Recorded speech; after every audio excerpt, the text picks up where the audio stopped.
In this session of the Windows 11 tutorial, I'll demonstrate how to access the command line terminal for Windows 11. Sometimes you may need to run applications manually or just check settings or check things manually in your computer. So you can either go under the search option here and then type the word command, and it will take you to the command prompt.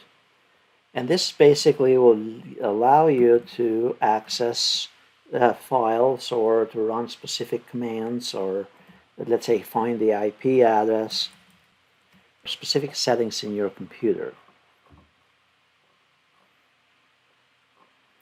So this is the command prompt option.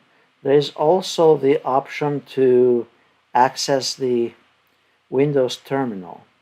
Windows terminal, it actually uses the Windows PowerShell, which allows you, it's one of the newer ways of managing settings in a PC and running particular commands in a PC. So you could search for this by going to the search option here and search it for Windows PowerShell, and it will get you to the same item, or you can right click and choose Windows Terminal. For a lot of the functions, you might need to run it as an admin equivalent for being able to execute specific commands in your PC.